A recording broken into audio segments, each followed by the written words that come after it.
readings from my blog. Wrote this a few years ago, and when someone makes a comment, when a post has been asleep for a while and then it suddenly wakes up, I feel this is a call to post it again. And always when I do, someone sends me a note, often by email or a little Facebook private message thanking me, and that's what happened today. I got several thank you notes for this post, so I thought I'd read it into my video blog. Anxiety and love.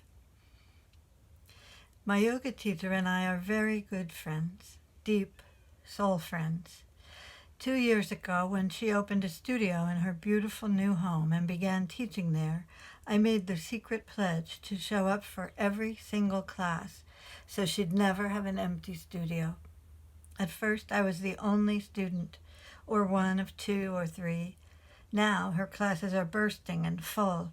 They are, as they were on the very first day, pools of wonder and peace. My yoga teacher is a guru poet of love.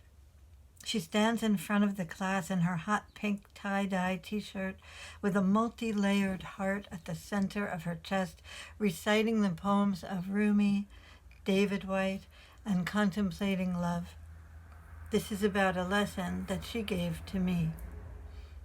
She was talking about anxiety, concerned about her parents, both in their 80s, living alone, hundreds of miles away. She'd received a phone call that had left her shaken and anxious. Her mother, sounding small and frightened, had called to tell her, "Your father seems to have oral cancer, advanced oral cancer. I think this is serious." My teacher responded with outrage. How could her father have developed advanced cancer? Where was the dentist who let this happen? Had he even gone to the dentist? Her mother's response to these questions was defensiveness, then confusion and tears. Of course, my yoga teacher realized, shifting instantly to gentleness and soothing. But as she hung up the phone, she felt anything but soothed herself. After a long night of worried dreams, she woke more agitated than before. Concerned for her parents sitting at the edge of her awareness, she prepared breakfast and packed her daughter off to school. Then she came down to the yoga studio and sat down. There, emotions swirling, she closed her eyes. "How can I teach yoga today with all of this going on?" she asked. And then, "All of what going on?" a quiet inner voice asked. "What is really happening, and what am I feeling?" She began to look. What is really happening? My father has cancer. My mother is upset. They live far away. The cancer will complicate their lives and mine. It could involve hospital stays, surgery, chemotherapy, radiation, and suffering. We could lose him. What am I feeling? Anxiety, yes, but how does that feel, this thing that I'm calling anxiety? "I don't know," was her first response. "I don't know how it feels. I'm so busy pushing it away that I don't really know how it feels. Electric, dangerous, terrifying." "Yes, go deeper." She went deeper. She sat inside of the anxiety. She told us, "I let it have me." She let it have her. She sat and let herself feel the cold creep, the ice-fingered touch as anxiety crawled down her spine and into her legs. She let anxiety crawl up to her armpit and spread into her arms. She let it have her. She let it take her. Which is when the most remarkable thing happened. She grew curious, and she began to engage with the anxiety. And the moment that happened, she was no longer anxiety's victim. Instead, she was in a relationship with it. Anxiety had her, and she, in turn, had it. As she felt into the anxiety, letting her awareness reach out, and explore its contours and folds, its texture and color and temperature, she felt herself relax. "I see you," she told anxiety for the first time in her life. And that's when my yoga teacher realized, I know what this is. I have felt this before.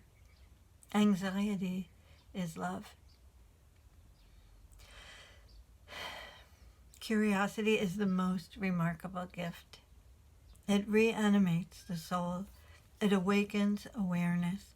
It allows us to slice through terror and upset and emotion with the saber of consciousness, right down to the bone, which is where we discover that beneath anxiety and every other negative emotion that we feel, there is love, and the fear that if we allow ourselves to feel that love, it will break our heart.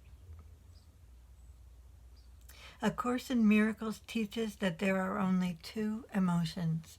There is love, a spectrum of positive emotion, which includes at its gentlest devotion, a mother reading to her precious child to sleep, a 9-year-old cradling a beloved pet, a father standing in the doorway and watching. Devotion. At its other end, there is joy, a fire hydrant open on full blast that is generous and wild, a heart wide open, a radiant yes, and a soul-drenching gratitude for the incredible gift of simply being alive. The second emotion Course in Miracles teaches is fear.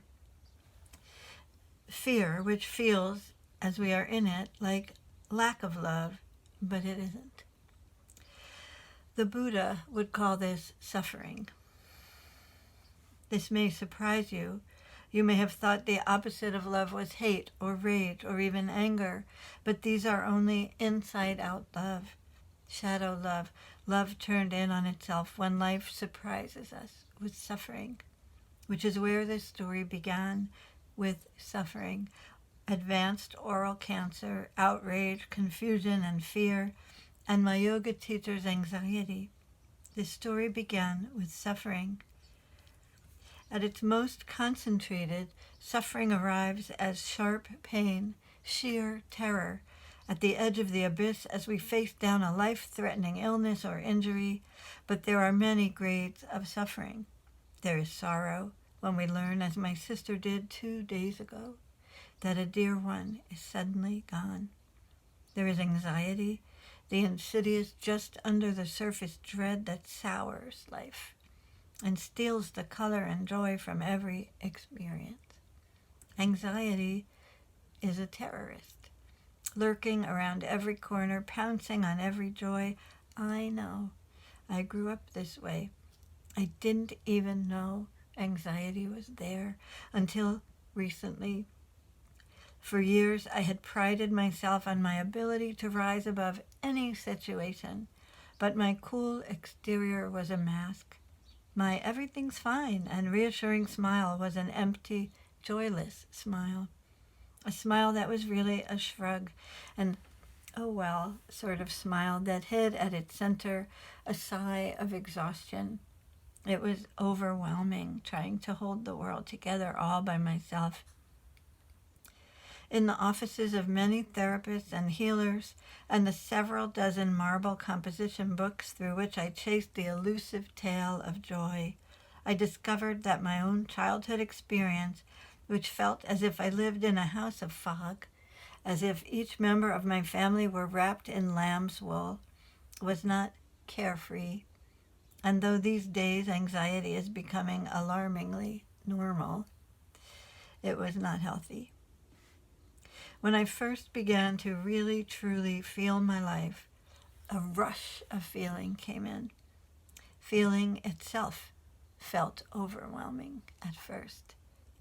No wonder I feel anxious all the time, I realized. I am constantly trying to keep the door shut to feeling anything at all. So when that door began to open, the first feeling through it was terror and kamikaze attacks of sobbing. I'd be sitting in an editorial meeting at work feeling perfectly fine, and suddenly I would burst into tears. "What's wrong?" my colleagues would ask. Of course they asked. Who wouldn't ask? "I have no idea," I'd manage to gasp out between wrenching sobs. What was wrong? What was wrong? I feared I was losing my mind. It's only in hindsight that I can begin to understand by observing the stages of feeling through which I moved.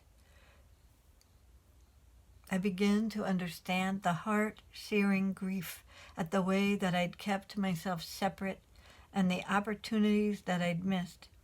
Each time I could have played or laughed or loved with my children, with my husband, with my sisters and friends, but I kept myself apart, once removed, disconnected. Or as I would have said then, I can deal with anything. I'm on top of everything.